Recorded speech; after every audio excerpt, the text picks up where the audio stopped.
Hello everyone, welcome to the latest installment of Chargeback Forward. But before we get to the new video, a public service announcement. We're about a week away from PAX right now and I am excited. I get to go. I'm attending. Awesome. I wish I could say that Big Mike and I were attending, but unfortunately he's off radar making the mad cash.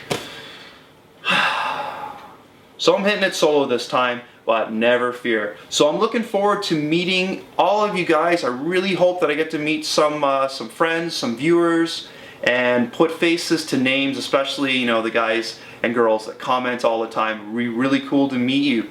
And here's our chance. The YouTube gaming community will be meeting on Friday, August 26th at 4 p.m. right outside the main entrance to the convention center.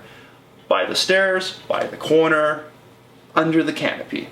You'll see some familiar faces there, like Johnny Millennium, the Happy Console Gamer, Rob Man, Pete Dorr, Gamester81, Jason Heine, and I'm sure a hell of a lot more. I'm really excited to see everyone. And guys, come on by, say hi to us. It'd be really cool to put faces to names and, just neat, man. I love this community, and this is my first experience where I'm actually going to go out and meet face-to-face other YouTubers, so I am so excited about this. Anyways guys, enough of me rambling on. I'll put a picture somewhere for visual reference. I really hope to see you at PAX.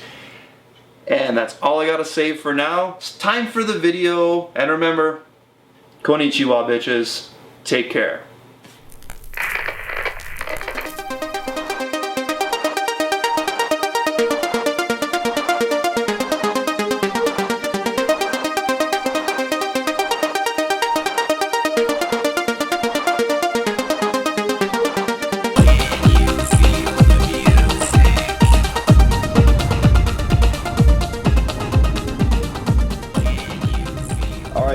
A little bit more controversy for you guys now. This is very close to Terrence and I's heart, and anyone who follows us on Facebook or Twitter probably saw our huge disappointment, where Nintendo of America has basically, even though they said it politely, we know we can read between the lines, have outright refused to bring over Last Story, Xenoblade, and Pandora's Tower to North America. Here's the thing, guys. Correct me if I'm wrong, Mike, but didn't they cite financial reasons as motivation to not proceed in a translation? Because it's so fucking expensive to do that, and it's amazing how companies like Atlas and Xseed and NIS can be able to do it, man. They must have coffers that are so deep to be able to translate games. And here's the worst part. Last Story and Xenoblade are both, as far as I know, translated and coming out to the UK. Actually, Xenoblade is, maybe even by the time this is posted, will already be available in the UK. Now, we all understand that at this point, Nintendo, for all intents and purposes, with the exception of the next Zelda game, is abandoning the Wii in North America. They're talking about catering to the hardcore gamer, and it is something they are not doing. Now, here's the thing, guys. Now, it's not too often that you're going to hear Big Mike and I get fired up like this, but Nintendo is really snubbing the hardcore gamer, what is also the early adopter. Now, they're all about Wii U, which, by the way, is a terrible, terrible name, and how it's going to cater to the hardcore gamer. Well, I know other companies, Sony, that actually support their system past their next system. So, I don't know, I'm probably pissing in the wind on this one, but unless Nintendo rectifies this, guess who will not be there on launch day to get a Wii U? Guess who will probably not buy a Wii U until a price drop? That's right. Because the way that I look at it, you're not going to cater to us, why should we cater to you? There are other companies that are more than willing to take our money and give us what we want in terms of experience and support. Just saying, guys, you want to sound off on that one?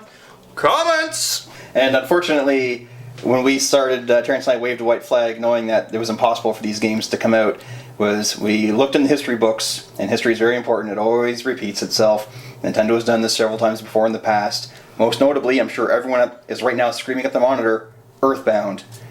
And they did it They refused to release the first Earthbound on NES, Final Fantasy II on the NES, which they had the rights to at the time, and Earthbound 3 on the Game Boy Advance. And Reggie himself, and you know what? Listen, major companies are kings of spouting bullshit, and they should be. That's how they survive. But my God, the bullshit that is spewing from their mouths right now over the situation. So, in an odd little protest that only makes sense to me, apparently, I bought the Japanese special edition of Last Story, which is gorgeous. And here we have, give it a crack, a little open here for you guys here. Thanks. I don't know if I can do this with the gloves on. Oh, he's trying hard. Oh, it's coming. It's coming at great expense to the... Yep, the packaging, but... Because we love you guys.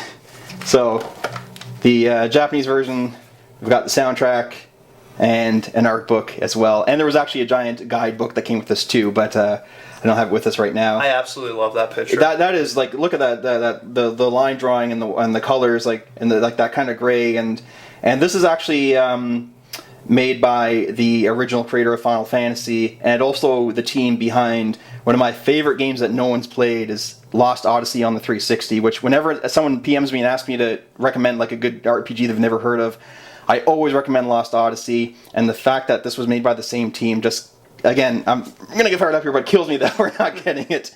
But you know what, I think we better put it this way before we both explode.